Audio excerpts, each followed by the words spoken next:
Buenas pessoas, bom dia, boa tarde, boa noite. Estamos aqui para mais um podcast do Docentes Livres, na Sala dos Professores.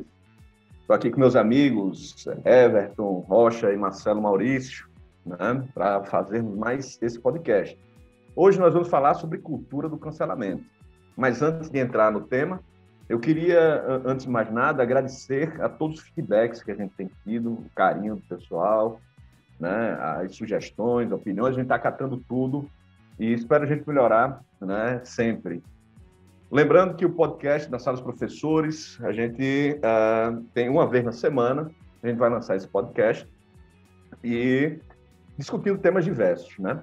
E hoje, dentro dos temas que a gente pensou juntos aqui, é essa tal da cultura do cancelamento. Algo muito, ao meu ver, meus amigos, novo para mim, não é da nossa época, sem querer entregar a nossa idade, né? Mas é algo que, talvez, no sentido do tamanho, né? Da forma como isso veio, é algo bastante novo, né? E quando se trata disso, eu lembro logo que eu acho que é comum as pessoas lembrarem, aquela reflexão, né? Que Humberto Eco traz para a gente, né? As redes sociais como plataforma para o louco da aldeia.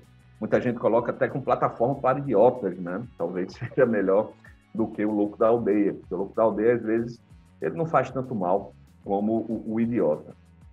E aí, gente, queria depois trazer aí uma reflexão com vocês, assim, como nós somos bons professores, né? E normalmente a gente trata muito conceito, né? E assim, eu queria escutar vocês sobre a ideia do que seria essa tal de cultura do cancelamento. Eu vou dar aqui minha opinião rapidamente, vou trazer aqui a reflexão que eu tive e vou apelar para variar, né? Quando a gente desconhece um tema, assim, é algo novo para a gente vai pegar e pescar naquelas coisas que a gente já leu, já estudou e etc. E para variar, aqueles que me conhecem, eu vou lá para o Nietzsche, né? Ele tem uma reflexão interessante justamente sobre o comportamento de manada, né? Tem um Assim Falou Zaratustra sobre a ideia da felicidade de rebanho, né? Eu vou ler aqui para vocês que eu acho que dá um foco para a gente debater, né, sobre essa ideia da cultura de cancelamento e a felicidade de rebanho, né? De como isso, o comportamento de manada é comum. Veja, ele fala assim, ó: vede, eu vos mostro o último homem. A terra, então, tornou-se pequena e nela anda aos pulinhos o último homem, que tudo a pequena. O último homem é o que tem a vida mais longa. Inventamos a felicidade, dizem os últimos homens, piscando o olho. Adoecer e desconfiar é pecado para ele. Deve-se andar com toda atenção. Um tolo que ainda tropeça em pedras ou homens. De quando em quando, um pouco de veneno, gera sonhos agradáveis. E mesmo veneno, e muito veneno, no fim, para agradável morrer. Ainda trabalham, porque o trabalho é um passatempo. Mas cuidam de que o passatempo não canse. Nenhum pastor em um só rebanho. Todos querem o mesmo. Todos são iguais.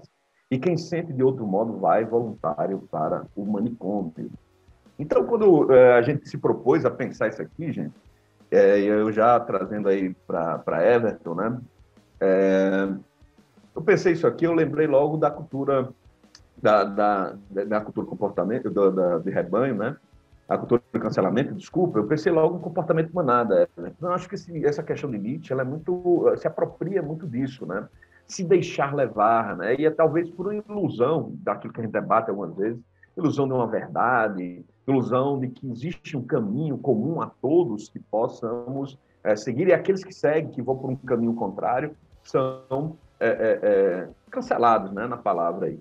E aí, Everton? Bom dia, boa tarde, boa noite. Queria escutar aí a tua opinião. Vamos lá, né? Então, sejam todos bem-vindos aí, bem-vindos mais uma vez aqui, né?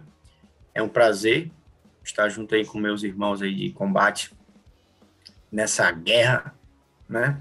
De trincheiras aí das ilusões da realidade hoje em dia. Parece contraditório, mas eu acho que tem a ver mesmo com isso, né?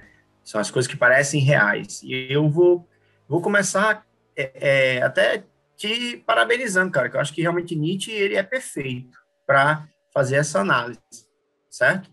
Ele é perfeito. E por quê? Porque justamente uma das coisas que está por trás da cultura do cancelamento é o politicamente correto, né? A história do politicamente correto é um dos principais pilares da cultura do cancelamento. Se a gente fosse analisar assim, claro, aqui agora fazendo um ensaio, né? Quais são os pilares da cultura do cancelamento? Primeiro pilar, né? São as redes sociais, tá? É o primeiro pilar. A cultura do cancelamento é um reflexo, é algo que só acontece dentro do território das redes sociais. Só é possível por causa das redes sociais. Esse é o primeiro ponto, que eu acho que é interessante. E o segundo ponto é essa questão do politicamente correto, né?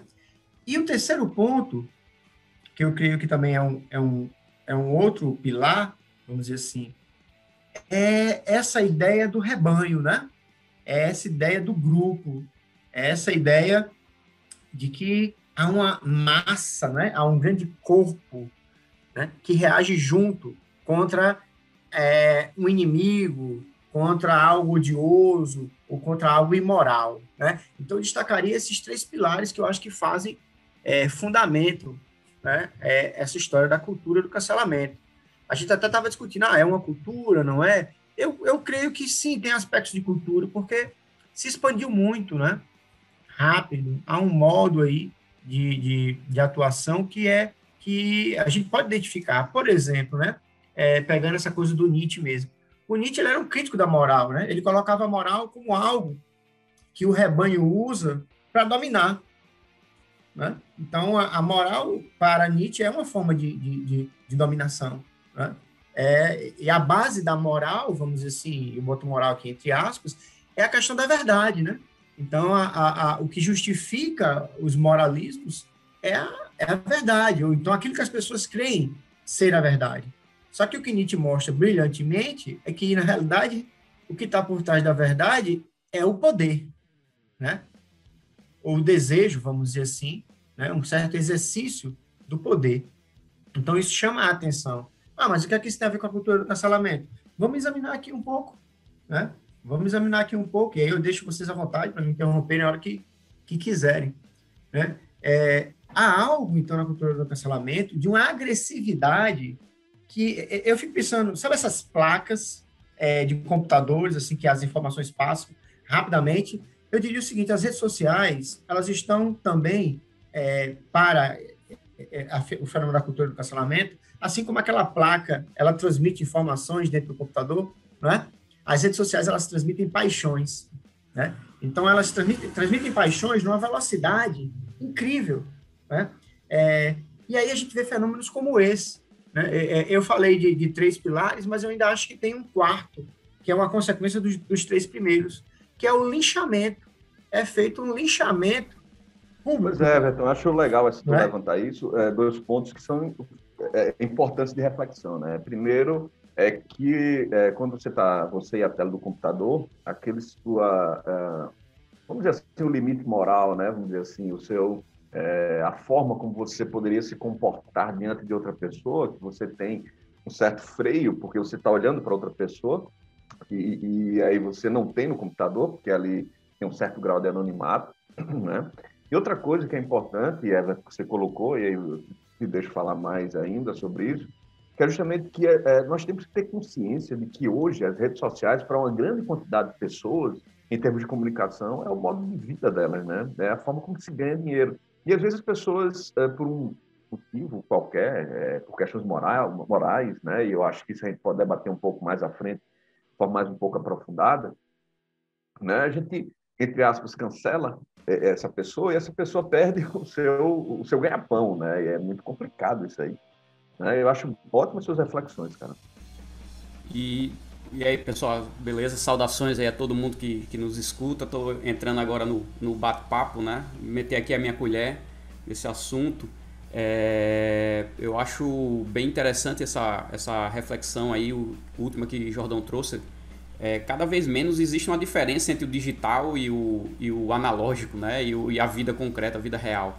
Muitas pessoas têm a sua vida que não se dissocia do digital né, e do real. Então, assim, o meu ganha-pão, o meu trabalho muitas vezes é via redes sociais, a minha vida digital é até mais agitada do que a minha vida, né, que não é digital, a minha vida real. Então, essas relações e paixões, como o Everton bem explicou, né, são bastante voláteis aí, né? É uma dinâmica muito forte, muito grande dentro das redes sociais. E aí, assim, eu vou juridicar um pouquinho aqui, né? Vou trazer um pouco para o meu canto de conforto, que é o direito. E a gente percebe, né, nas redes sociais eu fico muito na dúvida, sabe, Everton, se realmente é uma cultura de cancelamento.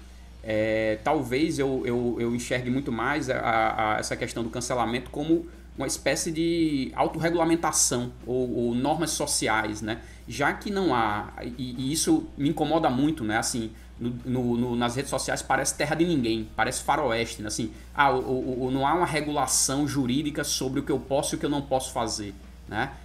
Na verdade há, né? Mas assim, não satisfatoriamente, não de maneira madura ainda. É algo muito incipiente ainda, é algo que está em desenvolvimento, em construção. Então é claro que tem os crimes digitais, é claro que tem a questão de hackeamento, privacidade, etc. Tem uma regulação já em marcha. Todavia não é ainda a regulação que gostaríamos, que desejaríamos, que traria a pacificação desse tema, né? Então eu vejo mais como uma questão de uma certa autodefesa, né? De uma certa autodefesa, um conjunto de normas sociais que vão se construindo de maneira até errática ainda, né? De maneira tentativa e erro. E aí eu acho que esse cancelamento, né, passa a ser uma forma de tribunal da internet, de um julgamento, né, de se ter um julgamento sobre determinados atos praticados no mundo digital, né? Então eu jogo aí também para essa discussão esse termo, né, tribunal da internet. Isso realmente me deixa muito curioso. E aí eu queria escutar vocês nesse sentido também. Eu acho importantíssimo aí, Marcelo, você traz alguns aspectos importantes, interessantes, né? Essa questão da cultura do cancelamento, se é de fato uma cultura, mas acredito que dá para se compreender como uma cultura, assim como Everton entende a ideia de cultura, mas eu acho que seu ponto fundamental na ideia do tribunal, né? Tribunal de Inquisição, no final das contas. Que aí a pergunta se faz até mesmo, né? A questão da Inquisição, ela pode ser, sim, uma parte da cultura e um momento cultural de um povo, né? De buscar fazer um julgamento a partir de determinados valores, dar um significado a esses valores, né? E a partir disso você torna algo habitual, né? E talvez nesse sentido as duas, tentando aqui equilibrar, né? Pegar a ideia de cultura que ela colocou, essa questão do tribunal. E há um debate aí interessante, que a gente pode também entrar mais à frente, que é a ideia da hiperrealidade, né? Da forma como a internet hoje ele se torna algo além do que a gente fala da realidade objetiva, né? De as pessoas viverem um tipo de realidade, criam um mundo paralelo, vamos dizer assim, e esse mundo, naquele momento específico, se torna algo que algo como uma verdade, né? Uma realidade dele. Isso vai desde os games até principalmente nisso que a gente está debatendo, né? Pois é, e aí, assim, acho que tem uma coisa que a gente tem que levar em consideração, que vocês já tocaram, né? Realmente fica essa questão, né? Seria uma cultura ou não, né? Eu ainda acho que sim, acho que há um espaço para isso. Mas eu também contemplo o que o Marcelo está colocando e acho que é uma leitura, uma perspectiva completamente legítima. O que eu destaco é o seguinte, o cancelamento ele acontece como, vamos dizer assim, uma espécie de resposta a essa lógica do sucesso nas redes sociais, né? Então, tem a ação, que é o sucesso, né? É aquela pessoa, então, que ela tem lá no Instagram, tem lá no Facebook já está ultrapassado, né? Tem no YouTube, milhões de seguidores. E é interessante que a gente pense as palavras, né? Os termos seguidores. Significa dizer o quê, então? São os pastores daquele rebanho, não é? Em linhas gerais, você está seguindo. Ou seja, há um norte ali que aquela pessoa está dando, né? E que os seguidores, né? Eles, vamos dizer, se propõem a isso. E o que é o cancelamento, muitas vezes? É quando o rebanho se recusa a seguir, né? Claro que aqui a gente pode até ter uma posição justificável, como podemos ter também posições justificáveis. Sei lá, vamos pegar um exemplo aqui, que depois a gente pode desenvolver melhor, né? A gente pode ter um cancelamento de alguém. Eu estava vendo o caso de um cara, um sujeito, que ele era gamer, né? Ele tinha um site, um canal no YouTube chamado Xbox Mil Grau, uma coisa assim, né? Uma coisa assim. E o cara fazia comentários altamente racistas. Altamente racistas, né? Alguns comentários nazistas mesmo. E ele foi cancelado, né? Foi cancelado, inclusive, pelo próprio YouTube, né? Então, nesse caso, eu acho que tem alguma coisa aí que tem um grau de legitimidade, né? Mas tem um outro caso também, de um rapaz aí, eu não me recordo agora o nome dele, que era um cantor, compositor mineiro, que ele foi acusado de estupro, né? E ele foi cancelado. E depois o que ficou provado foi que ele não fez aquilo, né? Que ele não estuprou. Só que aí não tinha mais o que fazer. A coisa toda já tinha se desenvolvido, né? Então, de certa forma, a cultura do cancelamento é uma reação, não é? Vamos dizer assim, mas não é apenas uma reação. Acho que isso que a gente tem que deixar claro, né? Não é apenas uma reação. Há uma vamos dizer assim, um desejo de aniquilamento. Isso é o que chama a atenção, né? Porque não é apenas, como o Marcelo estava colocando, nesse sentido, acho que a metáfora do tribunal é perfeita. Não há uma dosimetria. Não, peraí, ele fez isso, né? Quando eu digo dosimetria, pessoal, quer dizer o seguinte, um cálculo proporcional, né, da pena em relação ao crime, né? Uma ciência do cálculo ali, como é o nome, da resposta àquela ação, àquela atitude. Não, simplesmente vamos dizer assim, eu acho que a expressão mais adequada essas pessoas são devoradas, não é? A céu aberto, né? Em público, né? Então, como é que eu posso dizer, uma voracidade muito grande. E isso me chama a atenção na cultura do cancelamento, né? Essa coisa que passa um pouco, né, do limite, é como se não tivesse ali um equilíbrio, princípios, né? O que é contraditório, porque aquilo que é feito muitas vezes em nome de certos valores morais, né? E aí, Marcelo até colocou uma coisa interessante, não é dado o direito de resposta adequada, né? Tanto é que eu estava vendo aí, pesquisando um pouco sobre o tema, vi o seguinte, já tem gente assessorando as pessoas aí públicas, né? Porque se diz que cancelamento não é mais se vai ou não acontecer, é quando vai acontecer, ou seja, todas essas personalidades estariam, então, sujeitas ao cancelamento, mas vamos encerrar agora com essa reflexão que Everton trouxe aí, Marcelo também, e eu, e vamos entrar no segundo bloco. Próximo bloco! Entraremos agora no segundo bloco, né? No segundo bloco a gente vai dar uma aprofundada nesse tema aí, nessa relação que foi colocada, posta no primeiro bloco, que é essa relação entre cultura, né? Se é uma cultura de cancelamento e de como isso se configura. E Marcelo trouxe uma questão que eu acho que vale a pena se aprofundar um pouco mais, Marcelo, que é essa questão do tribunal, né? Dessa relação, até mesmo entrar um pouco no como você fala, né? No juridiquês, para a gente entender, né? Dentro dessa relação, como é que se dá. Pô, excelente, e eu acho que combina muito com o que Everton falava no primeiro bloco, né?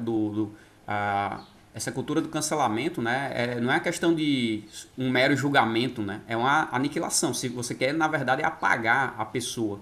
Então, eu fico bem incomodado com essa prática no que se refere a aspectos bem jurídicos, que eu julgo importante também, né, também são importantes. Porque nesse tribunal da internet, não é um tribunal com um devido processo legal, né? Onde você tem uma tese, você tem uma antitese, você tem ampla defesa, contraditório, né?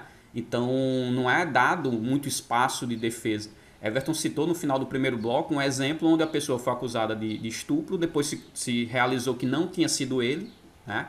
E aí é tarde demais, né? O leite já está derramado, o prejuízo já está causado, né? Então é algo que realmente assusta um pouco, porque torna-se um tribunal de exceção, né? É um tribunal de exceção onde você não tem defesa, né? Contraditório, você não tem um devido processo legal, como eu já falei, e a sentença é executada imediatamente, né? Assim, não tem apelo, não tem um recurso. Você apela, né?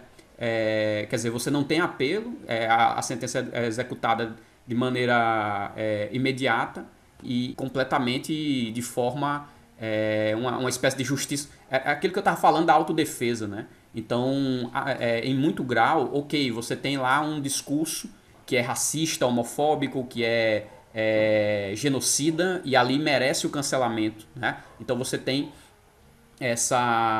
esse juízo que aquele discurso tem que ter alguma resposta para aquele discurso. Então quando eu digo autodefesa, é nesse sentido, que as próprias pessoas, as redes sociais se voltam contra esse discurso e resolvem fazer algo com as próprias mãos, né? Independentemente de um poder judiciário ou do Estado, né? de outras entidades. Então há ali uma autodefesa.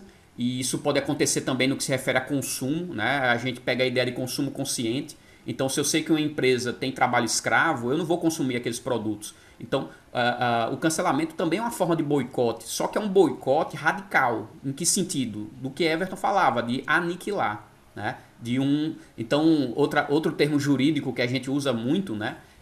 E eu acho que eu termino meu raciocínio aqui, que o que me incomoda mais no cancelamento é o quê? É a impossibilidade de ressocialização do apenado, entre aspas, né? Então, assim, se você tem uma pessoa e ela comete um delito, né? E evidentemente Everton foi muito preciso, assim, toda pena, uma punição. Desculpe, todo crime, uma pena, uma punição. Então tem que ter uma proporcionalidade. Eu não posso atirar de bazuca, né? Numa pena num crime que não seja tão grave. Então eu tenho que ter. Uma coisa é racismo, outra coisa é você utilizar uma linguagem preconceituosa.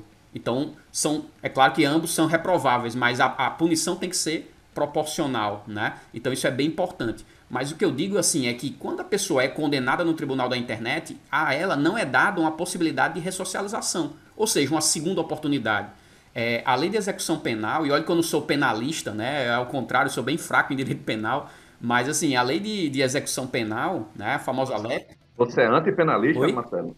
Você quer ser cancelado? Você é antipenalista, Marcelo? De forma alguma, Você eu não tenho até acredita simpatias. no direito? Eu não sou punitivista, aí eu não sou mesmo, né? Mas respeito muito os penalistas. Mas assim, a lei da execução penal diz que a apenada, ela tem que ter uma segunda oportunidade, uma oportunidade de ressocializar esse apenado, né? Logo, na internet, isso não tem uma segunda chance, porque o cancelamento é o quê? É a aniquilação do outro. Então, não há...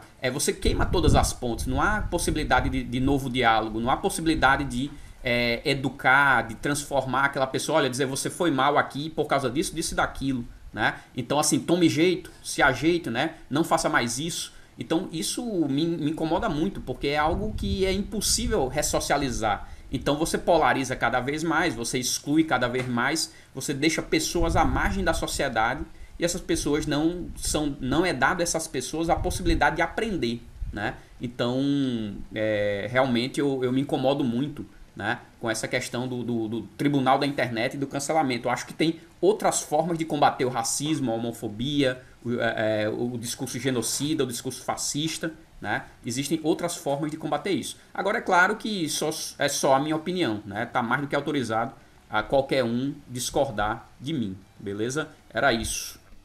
É interessante. Muito bom, Marcelo. Assim, aí eu fico imaginando, eu vou jogar aí para vocês também, outra reflexão, e assim, a gente percebe cada vez mais, e a gente está aqui até fazendo isso, né, especificamente, que as pessoas estão ganhando sua vida, né, trabalhando voltado para a internet e dentro da questão da comunicação, né? Então, assim, vamos lá pensar na questão da intelectualidade, dos artistas, né? E esses intelectuais, esses artistas, eles estão cada vez mais precisando, né, necessitando da internet para sobreviver. E eu fico imaginando também, quando a gente foi pensar um pouco esse assunto, já tratei dele em outros bate-papos que eu tive, e uma coisa que me veio à mente, que eu acho interessante, é o cancelamento de intelectualidade. Eu penso muito na filosofia, né? Na filosofia é um lugar em que isso é muito claro, porque existem muitos pensadores que o indivíduo, né? Ô Jordão, você que é um fã do Nietzsche, será que o Nietzsche seria cancelado hoje em dia, não? Eu acho que ele faria questão de sê-lo, né? Até mesmo como uma forma de reflexão, né? Mas é ótimo isso, Marcelo. Eu acho que é por aí, né? Assim, a separação entre a intelectualidade e a obra, né? A brincadeira é bem válida, né? Assim, porque assim, quantos filósofos não seriam cancelados hoje em dia? Eu já aponto o primeiro, Everton. Seria cancelado facilmente. Não, tô brincando. Você não vai ser cancelado, não. Fique Não, tranquilo. Everton é amado, Everton é A amado. gente lhe defende e você é muito amado. Mas assim, quantos filósofos hoje não seriam, ou intelectuais hoje, né? Não precisa ser filósofo, não seriam cancelados nas redes sociais? Sem dúvida, né? Então, assim, a obra Eu penso no Heidegger, né? Heidegger é um indivíduo, assim, controverso em suas ações, né? Na sua vida privada, mas, assim, uma pessoa que se furta a ler o Heidegger porque ele tinha uma simpatia com o nazismo, né? E olha quem está falando do nazismo, né? Enfim, que é algo abominável, não é inimaginável alguém defender a ideia do nazismo, assim. Quer dizer, hoje é mais... a gente já percebe alguns pontos. Mas, enfim, não quero entrar nesse mérito. Mas, assim, Everton, a gente já teve até alguns debates sobre isso, né?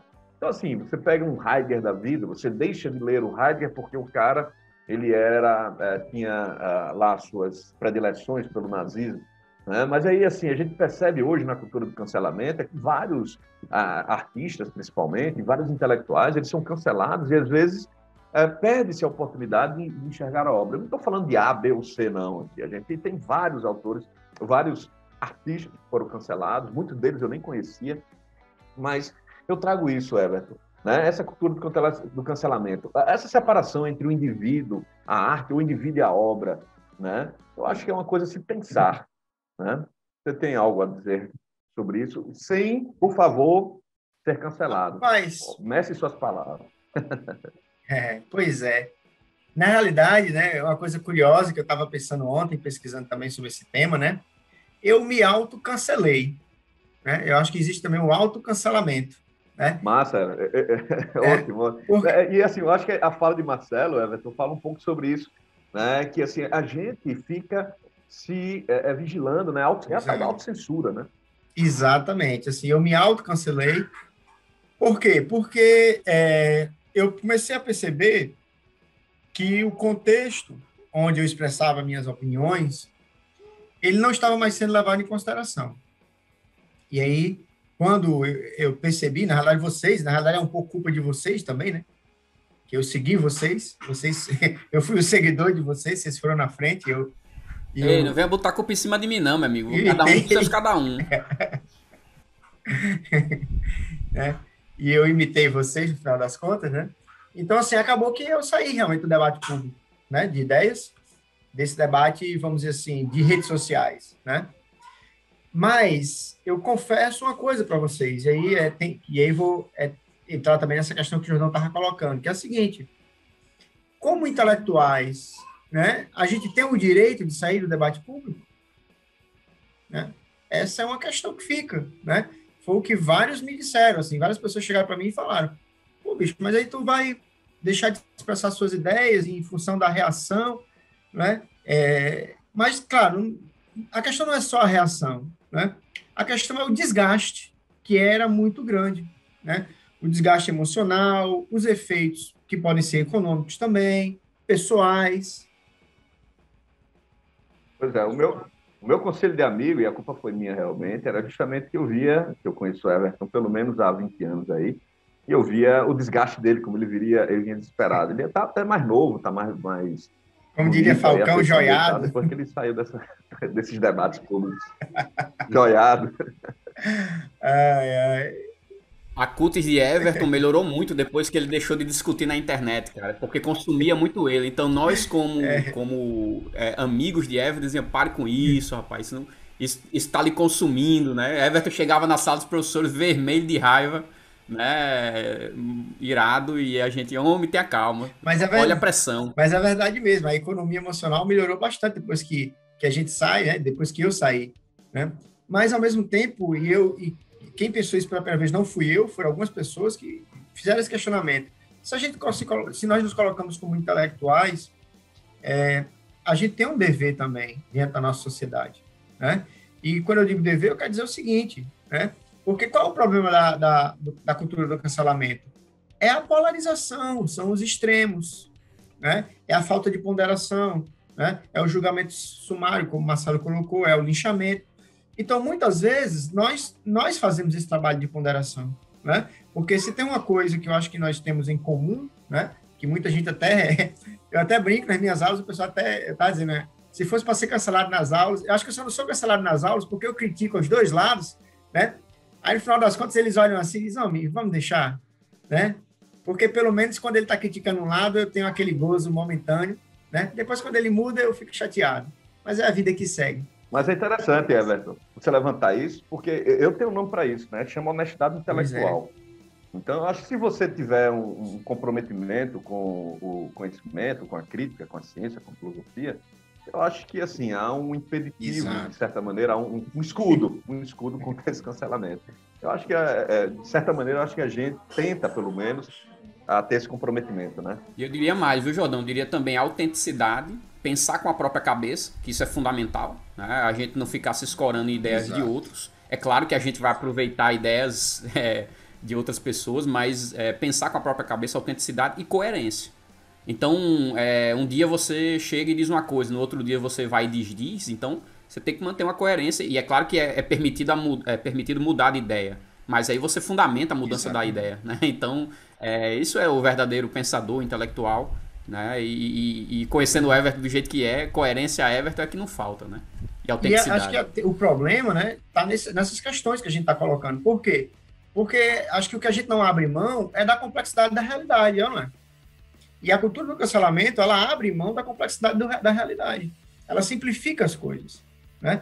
É essa simplificação que eu acho que nós nos recusamos a fazer, né? E, ao mesmo tempo, é ruim quando a gente sai de cena, quando a gente pega as chuteiras e pendura, porque tem muita gente que gosta de ponderar. Então, o elemento de ponderação, ele sai do jogo. E aí o Fla-Flu fica muito mais violento, né? Cara, o que você falou, bicho, tem muito eu concordo muito, me instiga muito, né, pensar isso, porque, veja, deixa-se de se debater ideias para se debater pessoas.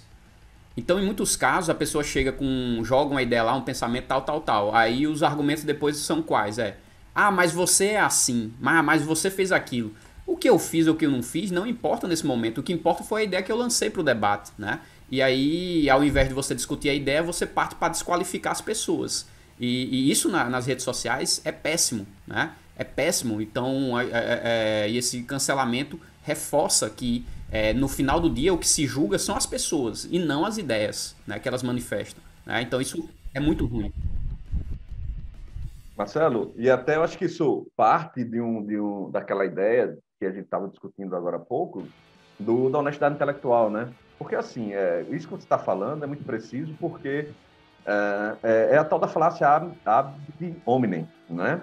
Ou seja, reduzir a crítica à pessoa e não à ideia da pessoa. Eu estou aqui falando, discutindo com vocês e me falta, aí a falta de honestidade intelectual, né? Então, assim, me falta argumentos, o que é que eu vou dizer? Então o Marcelo... mas Marcelo é isso, ou Everton é aquilo, ou Jordão é aquilo outro. Então, ao invés de falar e pensar sobre isso, isso está muito comum hoje, né? Está difundido como se fosse uma ideia de uma estratégia argumentativa. É um absurdo o negócio desse.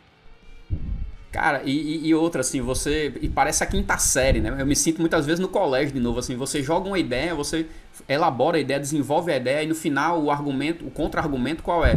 Mas você pegou R$5 de Jordão e nunca devolveu, então você é um caloteiro. Amigo, uma coisa é uma coisa, outra coisa é outra coisa, assim... a gente vai passar a julgar a pessoa. Não, então Marcelo, você pegou R$5 de Jordão. Pra dizer que o juro está rolando, viu? E o juro, vou pagar com juro, relaxa. Foi uma coxinha que Jordão comprou pra mim, eu nunca devolvi esse dinheiro a ele.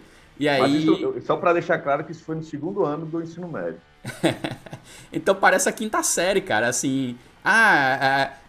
se você não tinha... Você perdia no argumento pra uma pessoa e falava... mas sua mãe é feia, pra não dizer outra coisa, né?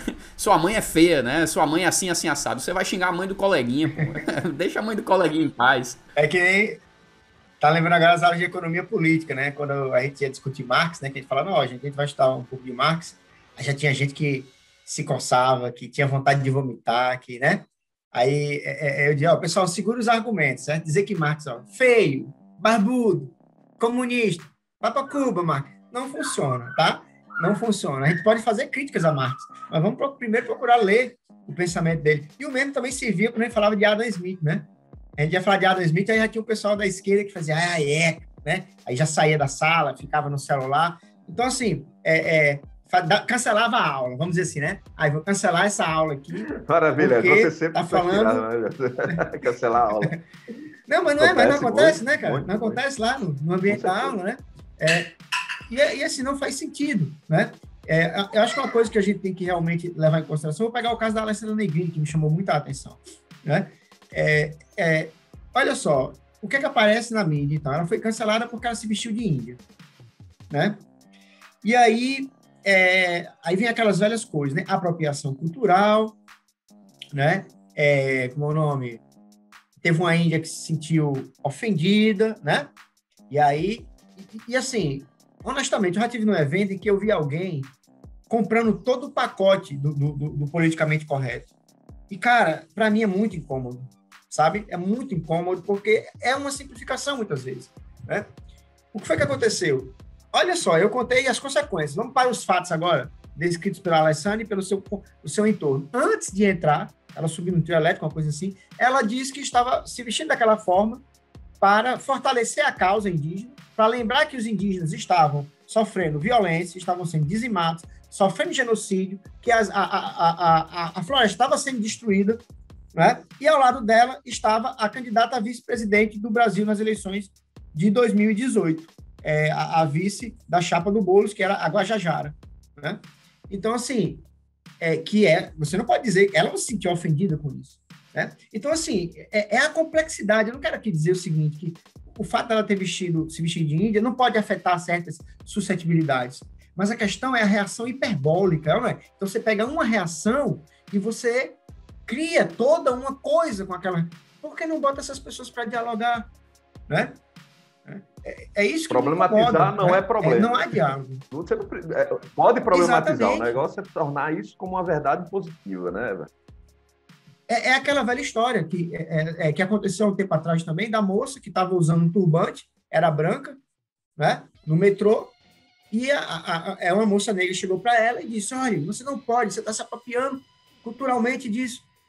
É claro que a gente tem que ver o que se quer dizer com apropriação cultural, que é um dos combustíveis do cancelamento também, né? Então, eu entendo quando alguém chega e diz assim, tem alguém ali que tem um cabelo rasta, tem uma cultura, né, de não sei quantas décadas, talvez centenas de anos, em alguns casos, não do Rastafari especificamente, mas aquilo ali está atrelado à sua, como é que eu posso dizer, à sua história, à sua identidade, ao seu povo, à música, né? Aí chega uma propaganda, não é? De perfume, aí bota o cara branco com o cabelo, ou seja, isso eu acho que é completamente legítima a crítica, percebe? Perfeitamente legítima a crítica. O embranquecimento, né? A coisa de querer, vamos dizer assim, tornar aquilo aceitável para uma cultura que tem elementos de racismo. Eu soube de um filme que Machado de Assis se tornou, o ator era branco, né? Machado de Assis como um homem branco. Pois é. Exato. Isso eu aceito como uma apropriação cultural, né? Agora, o que eu não aceito como uma apropriação cultural, assim, quando eu digo assim, eu não aceito, quer dizer o seguinte, como um pensador, como alguém que está refletindo, eu não dou guarida a isso, eu não dou sustentação a esse argumento. É você parar uma pessoa no metrô, né, e dizer que ela não pode usar determinada coisa. Meu amigo, ela pode usar aquilo que ela quiser. Não lembra? Assim, até lembro que a gente já teve essa discussão. Meu corpo, minhas regras, ou não é? Eu uso o que eu quiser. Mas diga aí, eu fico me perguntando, eu estou num lugar e alguém chega e diz assim, não, você não pode usar isso porque, né, tal coisa. Não, é esse tipo de policiamento, né, que eu acho que é criticável, né? E qual o problema desse policiamento? E principalmente nos casos de cancelamento? Porque ele serve também para uma certa parcela da extrema-direita deslegitimar pautas que são importantes, né? Então tem um bocado de pauta importante aí, cara, né? Quem é doido de dizer que, fazer que nem na Bahia, né? Quem é doido de dizer que não tem racismo, que não tem machismo? Quem é doido de dizer que os índios não estão sendo destruídos? Eu acho engraçado a bicha dizer, não tem genocídio indígena. Meu amigo, é um projeto de 5 séculos e está bem sucedido. Não é?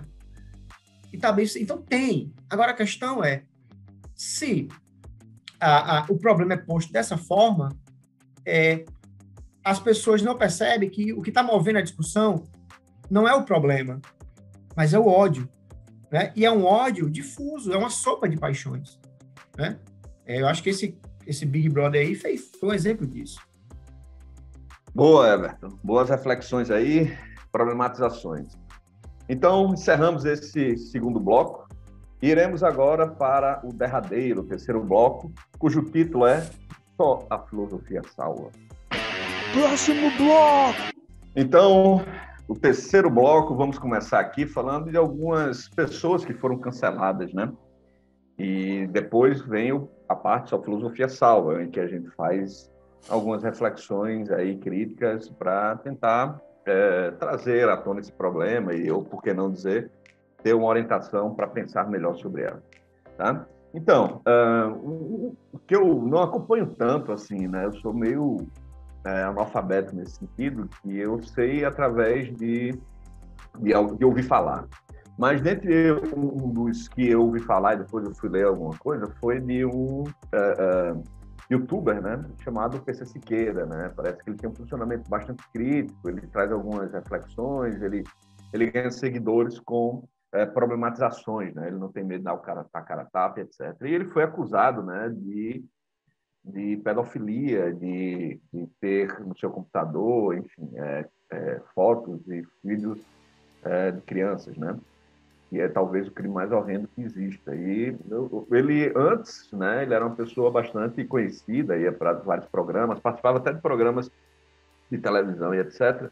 E ele perdeu quase que completamente, né, os seus seguidores, e hoje ele já não é uma pessoa tão seguida, né, tão vista como outrora, né? Então, assim, Everton, você trouxe aí no outro bloco algumas dessas, vamos dizer assim, esses celebridades, né, vamos botar assim, que foram cancelados, né? Tem algum para dizer aqui para a gente refletir um pouco sobre? Vamos lá, né? Tem esse caso aí do PC Siqueira, né? Que depois eu até vi relatos que ele tinha entrado em depressão, que ele ficou sem dinheiro para pagar as contas.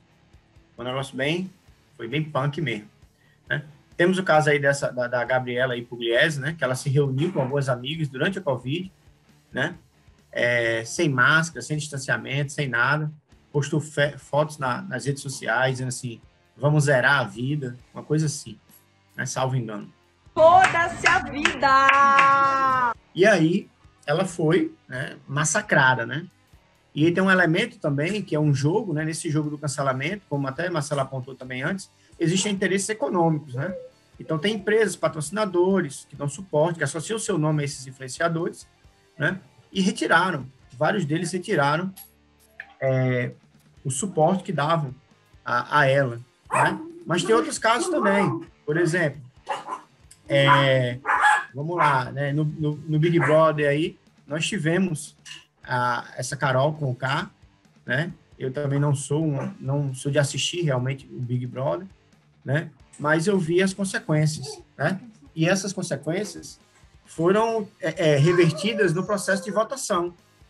Ela saiu com um processo de rejeição altíssimo, de mais de 90%, né, de rejeição em relação a... Ela bateu o recorde de... Eu acho que a gente vai ter que parar e cortar para depois... Tá massa, mano. Aí pronto. Finalmente consegui chegar aqui. O sábio. Grande sábio. Por favor, me dê uma iluminação. Eu vim de longe até aqui. Me diga uma palavra de sabedoria, de conforto. Só a filosofia salva.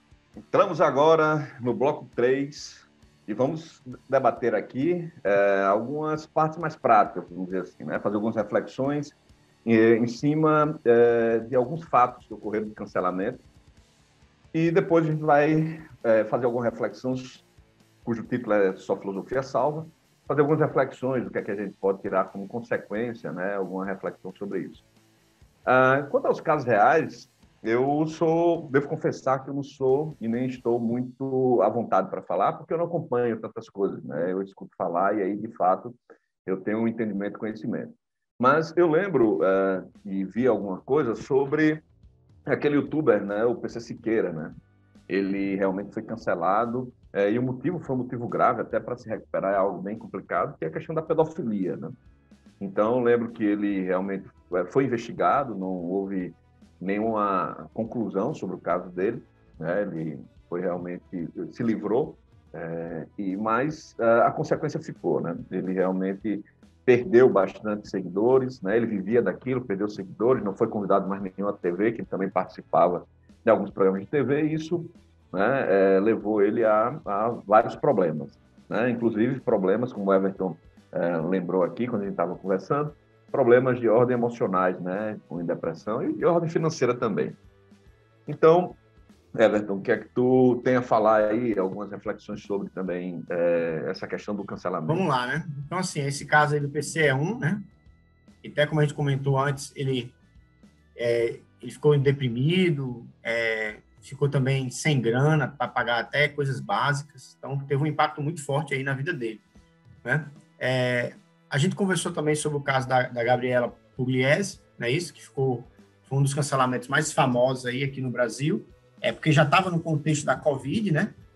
Então, o Covid já estava aí correndo solto no Brasil, e ela fez uma festa na casa dela, bebeu, tirou fotos, fez postagens, e numa das postagens, salvo engano, ela dizia assim,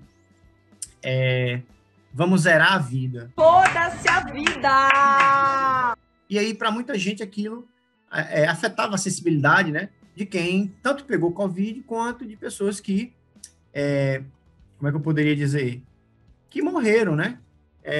E aí as pessoas os parentes teriam se incomodado, né? Então, esse é um caso também, né? Tem o caso aí da Carol Conká, que a nossa produtora aí, Fernanda, trouxe os números precisos, não é? 99,17% de votação, acho que foi a rejeição mais expressiva. Avisa que é brincadeira, pô, senão o povo acredita mesmo. A gente não tá tão sofisticado assim, não, para ter produção, meu amigo. Aqui é roots, né? Aqui é cara e coragem. Vamos lá. E aí, o que acontece? No caso da Carol Conká, tinha outra personagem lá também chamada Lumena. Personagem não, desculpa. Uma outra participante também. E elas absorveram muito, né? De uma rejeição. Pode falar. Everton, eu acho que a questão da palavra personagem pode encaixar aí também, né? Porque, de certa maneira, é aquela coisa do personagem que se cria. E o mal disso aí é justamente aquela frase daquele cantor, que eu nem gosto tanto dele, mas ele tem algumas músicas interessantes, que é o Lulu Santos. Não leve o personagem para a cama, porque pode acabar sendo fatal, né? Pois é. Eu acho que é o caso, né, dessas duas.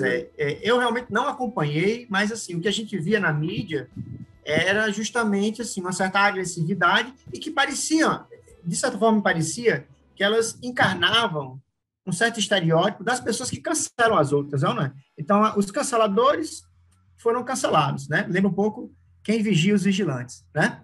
Então, elas acabaram, elas que faziam um processo de vigilância, né? Que se colocavam em certos lugares de poder, de crítica, de legitimidade, acabaram também sendo, como é que eu posso dizer, sofrendo o outro lado da moeda, né? E a expressão, e a rejeição foi altíssima, né? 99%. Não dá para a gente chegar e dizer que é uma rejeição que, sei lá, teria a ver apenas com, porque elas são negras, não é? Porque as pessoas são de direita. Não, foi um fenômeno realmente, um fenômeno muito, muito amplo, né? Temos o caso também de Xuxa, né, recentemente, que falou sobre questões que envolviam testes de medicamentos com pessoas que eram presas, então ela deixou escapar assim, uma posição bem complexa, né? Bem complexa não, na realidade, assim, complexa nos seus efeitos, né? Mas ela deixou uma mentalidade... Acho que tem um nome para isso, eu acho que o nome disso é fascismo. Né? Pois ela deixou passar uma visão negra, né? Realmente, negra assim, agora aí ó, a gente se complicando, né? Uma visão, como é que eu posso dizer, decadente, né? Porque pronto, aí eu agora já estive à beira do cancelamento, né? Então a gente tem que pensar até medir, né, cada palavra, né? Agora sim, já que acabou acontecendo isso, eu quero também deixar uma coisa clara, né? Que a linguagem ela tem múltiplas significações, né? Negro não quer dizer só a cor da pele de uma pessoa, né? Tem múltiplas possibilidades, né? Vamos dizer assim, de acepção. Mas vamos lá, vamos seguir.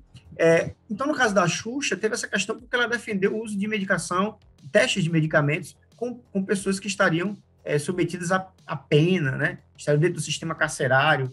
Esse também foi um exemplo, né? Um exemplo bem marcante desses casos. O que me chama muita atenção em relação a tudo isso, então, é essa agressividade, né? E que essa agressividade pode se voltar, inclusive, para quem se coloca no lugar de agressor, como a gente viu no caso do BBB, né? Então, são casos paradigmáticos, vamos dizer assim, são casos que mostram em que pé essas coisas estão. Mas, acima de tudo, o que me chama a atenção é perceber como tudo isso é fugaz também. Porque, por exemplo, no caso da Gabriela Pugliese, ela depois foi lá pedir desculpas. Hoje em dia tem toda uma assessoria para essas pessoas lidarem com isso. É como se fosse uma gestão de crise, né? Se você falou, você tem que pedir desculpas, porque, né? E é assim, assado, é melhor do que ficar calado, porque se você fica calado... Ou seja, tem toda agora uma orientação, né? Everton, e inclusive, né, dizer que isso virou um nicho de mercado, né, assim, tem pessoas especializadas em administrar essas crises, né, então você contrata o serviço, uma espécie de media training para limpar a sua imagem nas redes sociais, né.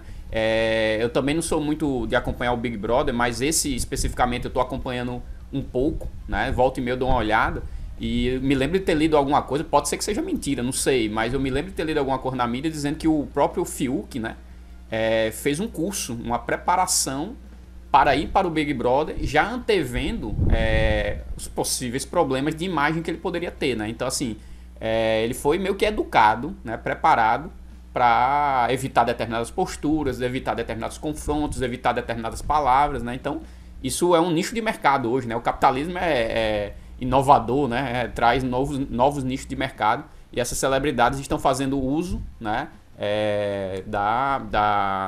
Desse novo equipamento aí, dessa nova possibilidade de serviço. E aí tem uma coisa que chama a atenção, Marcelo, muito bom você falar isso, pelo seguinte, porque no caso do Fiuk teve uma questão lá dele ter pedido desculpas por ser macho, hétero, branco, né? E aí é onde eu acho que as coisas já ficam patéticas, tá entendendo? E assim, até você tem que o tempo todo se vigiar, né? Porque tem um outro, que tá o tempo todo te policiando, né? E que, vamos dizer, é como se você estivesse numa dívida eterna com esse outro. Eu, particularmente, me recuso, né, a me colocar nesse lugar. Então, ninguém vai me ouvir pedindo desculpas por ser homem. Você vai me ouvir pedindo desculpas por alguma ação machista. Isso aí sim, né? Então, sei lá, cometer um erro, reproduzir a cultura do machismo, tem que pedir desculpas, realmente, né? Agora, só vale a desculpa se você tem consciência.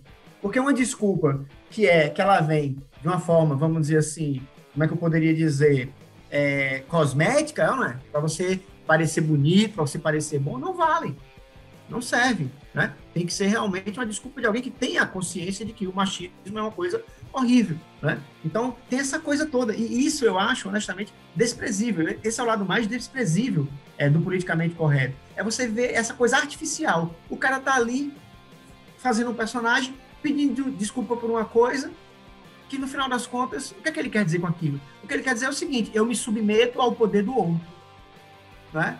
Vossa realeza, eu vou, lembrando daquilo que a gente estava conversando agora há pouco, vai beijar a mão do seu senhor, ou não é? Nesse sentido aí, meus caros, me desculpem, a filosofia não me permite ficar nesse lugar, né? Entre me trair e trair o outro, né? Nesse sentido aí, eu não irei me trair, né? Agora, é claro, quando eu digo me trair, eu quero dizer nesse sentido, né? De você renunciar à sua posição como ser humano para servir a um senhor que a gente nem sabe direito quem é, não é?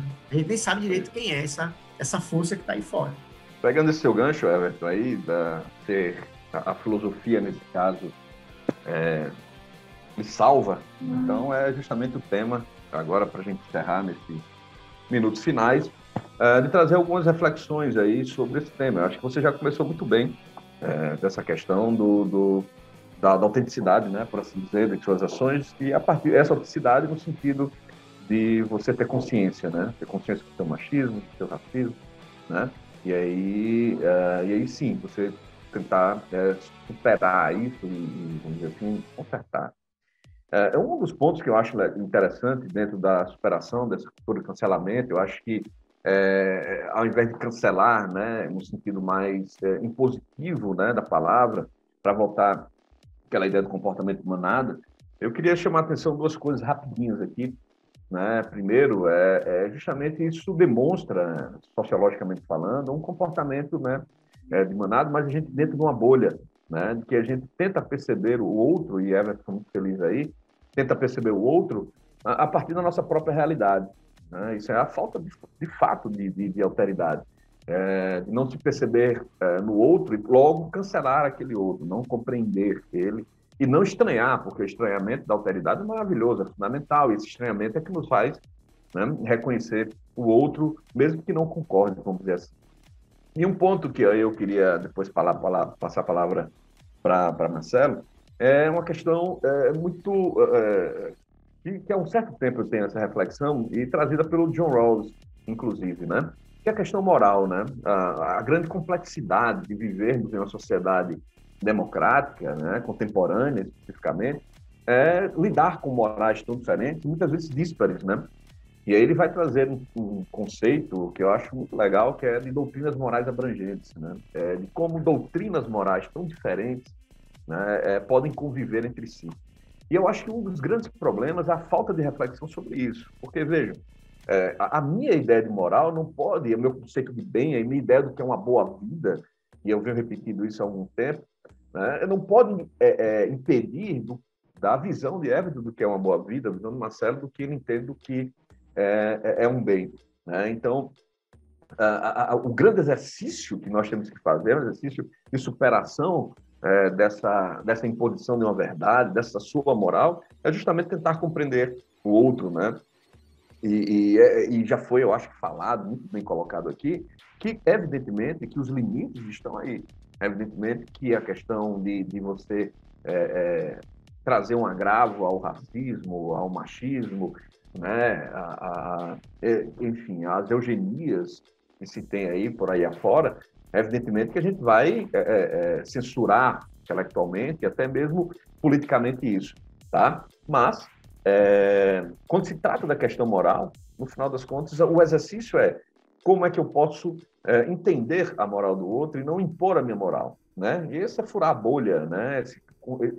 De forma mais simples, para passar a palavra já aí para a Marceleza, a ideia da empatia, né? Tanto falada aí, né? De se afetar pelo outro, no pathos mesmo, né? De se afetar pelo outro, e essa afetação no sentido de compreender, de se enxergar ou não no outro. Né? Então, acho que a grande questão da cultura do cancelamento é essa imposição. Everton falou do politicamente correto, é por aí. Né?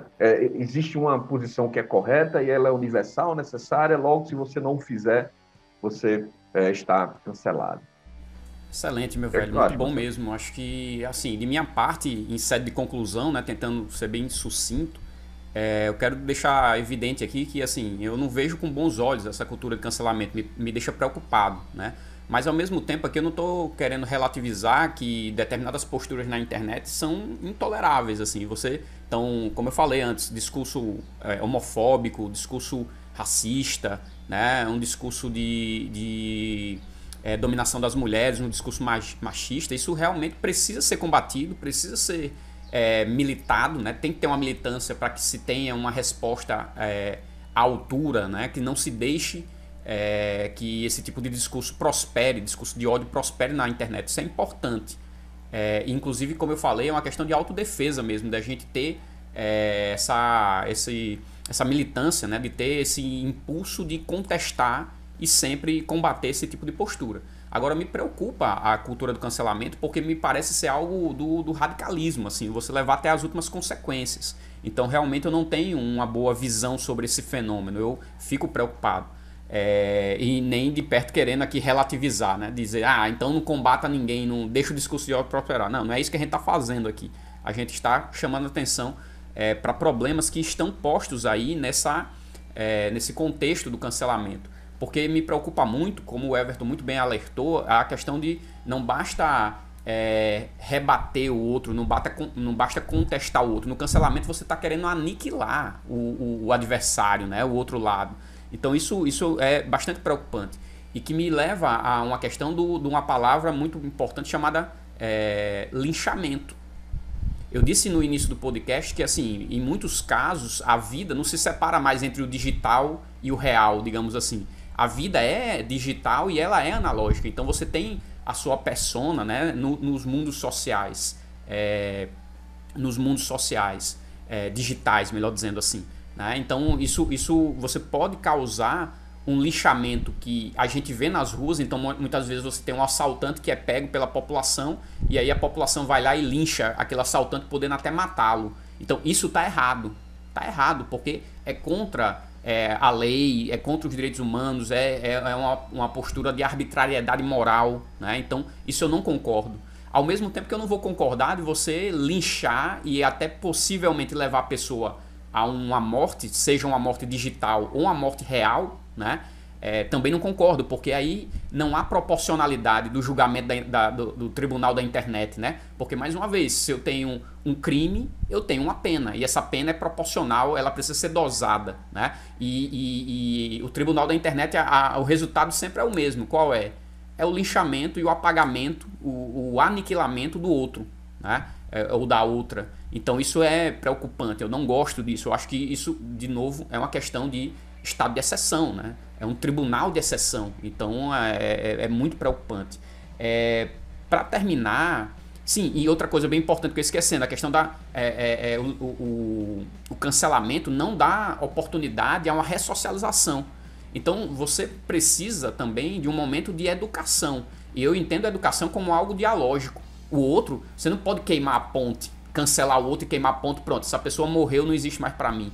Não, eu tenho que dar uma oportunidade de segunda chance. Eu tenho que abrir mais diálogo ainda para mostrar que esse ponto de vista que ela expressou não é o melhor. Isso tem um papel educacional, pedagógico, né, de você tentar ressocializar essa pessoa que não está com uma postura que seja uma postura digna, uma postura moral, uma postura de respeito, né? Ao contrário, trata-se de uma postura de ódio. Então isso é muito ruim mesmo, você não possibilitar uma ressocialização. De novo, eu chamo aqui o direito penal. Até na lei da execução penal tem essa proposta de dar a segunda chance, de ressocializar, de como trazer aquela pessoa que cometeu um crime de volta ao seio da sociedade e não deixá-la à margem. A cultura do cancelamento não proporciona nada disso. Agora sim, para fechar o meu comentário, eu vou entrar aqui numa dica cultural, né? Vou entrar aqui numa dica cultural. Tem um episódio do Black Mirror, não sei se vocês conhecem o Black Mirror, eu recomendo que todo mundo assista, uma série muito instigante, muito empolgante, né? E problematizadora. Então, tem o terceiro episódio da última temporada do Black Mirror, chama-se Odiados pela Nação, que é exatamente meio que anteviu o cancelamento. Essa antivisão, né, do Black Mirror, então começa as pessoas na internet, né, desejar a morte daquelas pessoas que elas miram. Então começa a subir aquelas hashtags, morte a fulano de tal, né, morte a fulano de tal. E aí, como eu falei, você pode ter uma morte digital, que é esse afastamento, esse cancelamento nas redes sociais, mas esse mundo digital pode repercutir no mundo concreto. Porque nesse episódio, né, os odiados pela nação, mostra que essas pessoas são perseguidas nas redes sociais ao ponto de você subir uma hashtag dizendo assim, suicide-se, se mate.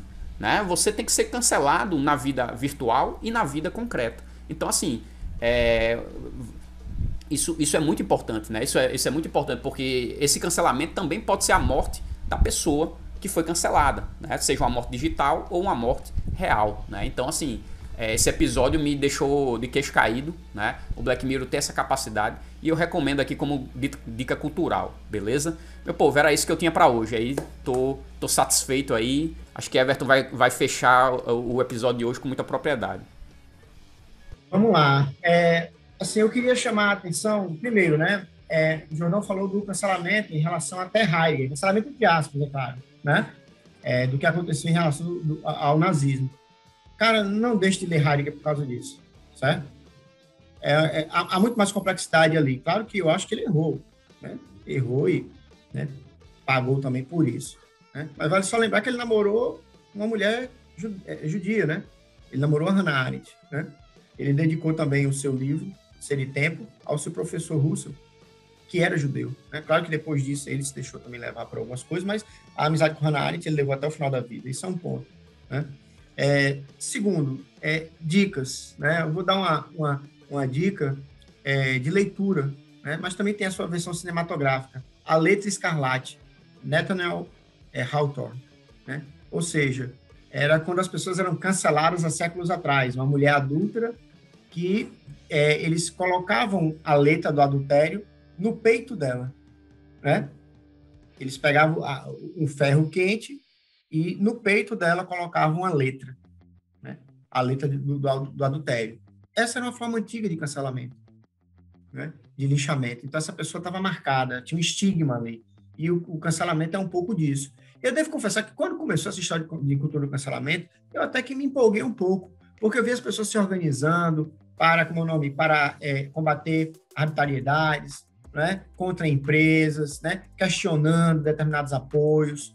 Então, eu achei isso tão legal, mas depois veio o lado perverso da história, né? Por fim, eu quero fazer uma grande provocação aqui. Eu diria o seguinte, gente, o que tentaram fazer com Jesus Cristo foi cancelamento, não é? Ele estava lá, ele, Barrabás, né? E conseguiram trazer toda aquela multidão, né, contra Jesus, né? Como uma forma, e a pena não foi outra, aqui foi a pena de morte, né? Movida pelo quê? Pelas paixões, pelo ódio, pelo fenômeno de massa, né? Tem eu acho que eu nunca dei uma dica cultural tão boa quanto essa que eu vou dar agora.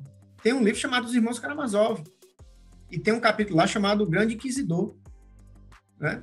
E o pessoal diz assim, se Jesus voltasse, né, provavelmente teria gente que se diz religiosa, que está nessas instituições que se colocam como cristãs, né, e eles cancelariam Jesus novamente, usando essa expressão, né? Imagina aí Jesus chegando hoje e dizendo assim que mais vale a vida, né? Que não façam, que os mercadores da fé não atuem na casa do Pai.